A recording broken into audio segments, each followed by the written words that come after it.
the seat sharing battle that's going on, and why is it so heated and intensified? Joining me now, Amitabh Tiwari, founder, Vote Vibe. He's been tracking this poll very closely. Pankaj Jha, political editor, the London Top, spent many years in Bihar. First to you, Amitabh. Why do you think this time in particular the battle for seats is so heated? Is it just the number of players involved in it, or because the stakes are so high? Give us a sense of how this could play out. No, of course, the stakes are high and the number of players has also increased because in NDA we see now two more partners. One is the LJP and the other is the RLM.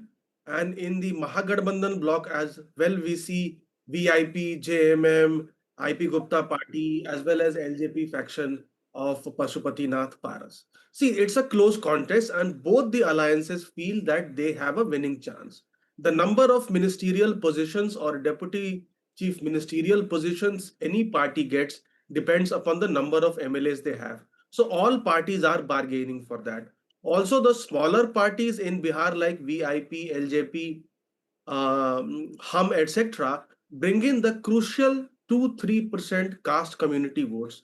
And caste is very, very important in Bihar elections. LJP gives that edge to NDA because it brings that 5-6% Paswan community vote, which has stayed loyal to the Ramvilas Paswan family for a long time now. See, we are also seeing a nationalization of politics here. The entry of national parties, BJP and Congress in this election with the weakening of the RJD and the weakening of the JDU. So Congress also extending its muscles, and even the BJP not waiting for a post-poll scenario, but even striking before the post elections and becoming an equal partner. So becoming a co-captain sort of for the NDA. We've seen in Maharashtra how the opposition failed miserably because they had not planned better. So this anti-incumbency which we talk about, I'm not saying there are not issues in NDA, but the MGB could have exploited it well if they had the seat sharing arrangements in advance. Now they do not have that edge per se. ये कितना serious है पंकज? ये जो seat sharing her चुनाव के पहले ये tug of war तो होता है, लेकिन क्या ये सीरियस मामला अब बन रहा है? क्या हो सकता है कि महागठबंधन में कोई फूट आए? ये क्या हो सकता है? या उपेंद्र कुशवाहा जैसे व्यक्ति जो एनडीए में है वो ज्यादा सीटें मांग सकते हैं? किस तरह से आप देखते हैं? कोई क्या हो सकता है अगले 48 घंटों में? देखिए सर, अगले 48 घंटों में मुझे नहीं लगता है कि किसी भी, चाहे वो एनडीए अलायंस हो या महागठबंधन अलायंस हो, इसमें से कोई भी पार्टी निकलने वाली है। एक चीज आपको बताऊं, आपसे कुछ देर पहले सीपीआई एमएल ने अपने 18 कैंडिडेट की लिस्ट पब्लिक में जारी कर दी थी, मतलब मीडिया वालों को दे दी थी।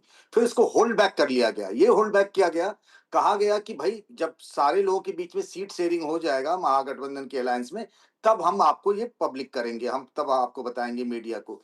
और यही वजह है कि देखिए, कल जब तेजस्वी यादव लौट के आए तो कुछ लोगों को लालू यादव के हाथों से आरजेडी के कैंडिडेट को सिंबल दे दिया गया था, वापस लौटाया गया। तेजस्वी यादव इस बार बहुत फूंक फूंक कर कदम रख रहे हैं कि महागठबंधन का जो अलायंस है ना, बिल्कुल पब्लिक के बीच में ये जाए कि हम साथ साथ हैं। ये कोशिश उनके तरफ से है।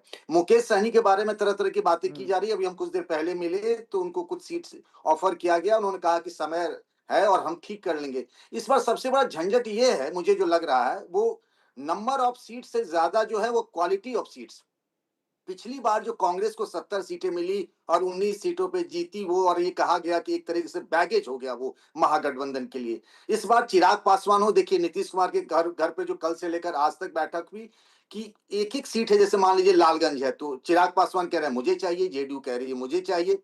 तो इस तरीके से क्वालिटी ऑफ सीट्स, यानी जहां विनेबिलिटी फैक्टर है, उसको लेकर झंझट फंसा हुआ है। और इसीलिए होना ये चाहिए था कि एनडीए के बीच सीट शेयरिंग सबने एक साथ सोशल मीडिया में पोस्ट किया। लेकिन जब कैंडिडेट की लिस्ट आ रही है तो जीतन राम मांझी की पार्टी ने अलग किया, बीजेपी ने 71 कैंडिडेट की लिस्ट अलग जारी की। अभी भी पेच फंसा हुआ है, लेकिन मुझे नहीं लगता कि कहीं से कोई भी पार्टनर किसी भी गठबंधन से अब निकलने वाला है। My final word to you, Amitabh Thakur. We saw last time what a closely fought election it was. Just 12,000 votes separated the two major alliances. Does that make it even more difficult, therefore? Because if someone doesn't get a ticket, they could rebel, become independent, switch over. That's why this time both alliances are being very careful, looking for winnable seats, but also trying to manage dissent will be a major challenge. I think one of the important factors, as you mentioned, is that both the parties are or alliances are wary of dissent, and that's why also they are pushing the candidate nomination dates to the last, so that the rebels do not get any chance to contest either as independents or hop onto Prashant Kishore's party, because he has named some candidates, but as well, if he gets a stronger candidate, he can change them as well. See, on the Mahagatbandhan side, when we talk about quality of seats, there are only 123 seats, which the RJD has won at least once in the last three elections post delimitations, and Congress has only 36 such seats, which makes it around 160. So there are 85 seats which are up for grabs by the regional parties or the smaller parties as well. Whereas in the NDA side, there are 125 seats which the BJP has won at least once, and around 130 which the JDU has won at least once. So that complicates matters, because here both the bigger parties have stronger seats, you can say moderate or stronger seats, more than the assembly strength. Whereas in MGB, it should be rather easier, because even RJD, there are many, almost 120 seats, which it has not won ever in the last three elections. Right. So, it's very fascinating the way Bihar is playing out. It is, as we saw in 2020, a very tight race at the start at least. And therefore, every party is trying to grab every inch of space that it can in Bihar's power games. This is the land of Bihar, the land where politics is almost an industry of sorts. Pankaj Jha and Amitabh Tiwari, I appreciate you joining us. And for all of you who are watching, thanks for watching.